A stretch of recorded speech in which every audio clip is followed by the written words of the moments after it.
आज 4 जनवरी है, लेकिन आप दिल्ली में रहते हैं तो 3 दिन बाद यानी 8 जनवरी और 9 जनवरी को राजधानी में रहने वालों को घरों के अंदर ही रहना होगा। ओमिक्रॉन के संक्रमण को देखते हुए दिल्ली सरकार ने वीकेंड कर्फ्यू का ऐलान कर दिया है। इसका सीधा मतलब ये कि ओमिक्रॉन ने दिल्ली वालों की जिंदगी को 2 दिन के लिए घरों के अंदर लॉक कर दिया है। जो लोग दिल्ली में रहते हैं उन सभी लोगों को वीकेंड कर्फ्यू का पालन करना होगा। शनिवार और रविवार को दिल्ली वालों को आपातकाल की स्थिति में ही घर के बाहर जाने की इजाजत होगी। दिल्ली वालों पर दूसरी लहर के समाप्त होने के बाद अभी तक ऐसी कोई पाबंदी नहीं थी। अब 48 घंटों के लिए दिल्ली वाले अपनी मर्जी से घर से बाहर नहीं जा सकेंगे। घबराए नहीं, घबराने की जरूरत नहीं है। मास्क को एक हथियार बनाएं, साथ साथ बहुत जरूरी हो तभी घर से बाहर निकलें, और जब निकलें तो अगर मेट्रो या ट्रेन से बस से जा रहे हैं तो उसमें भी ध्यान रखें कि मास्क लगा के चलेंगे। लेकिन सैटरडे संडे पूरी तरह से कर्फ्यू रहेगा। ये फैसला क्यों किया गया और वीकेंड कर्फ्यू में क्या बंद रहेगा, क्या खुलेगा, ये आपको बताएंगे। उससे पहले दिल्ली में कोरोना के बढ़ते मामलों को लेकर जरूरी जानकारी देते हैं। दिल्ली में बीते 24 घंटों में करीब 5481 नए मामले हैं। अगर 3 जनवरी के आंकड़ों को देखें तो 4099 नए केस आए थे।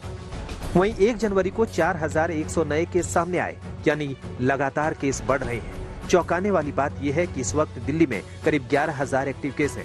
350 मरीज अस्पताल में भर्ती हैं। हॉस्पिटल में भर्ती 350 मरीजों में 124 संक्रमितों को ऑक्सीजन की जरूरत पड़ रही है, जबकि 7 वेंटिलेटर पर हैं। अगर ऑक्सीजन पे देखें तो 124 लोग हैं कुल मिला के, और वेंटिलेटर पे देखें तो 7 लोग हैं।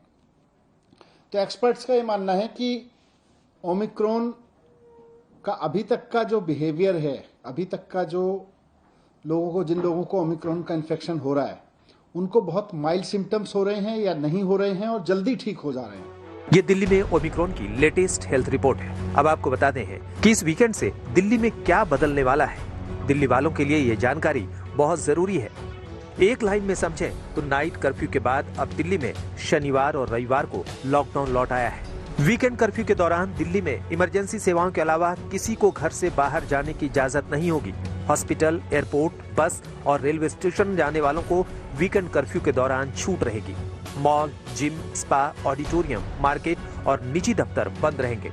रेस्टोरेंट में बैठकर खाना नहीं खा सकते, सिर्फ होम डिलीवरी हो सकती है। एसेंशियल सर्विसेज पहले से पिछले 2 साल से लगभग चल रहा है।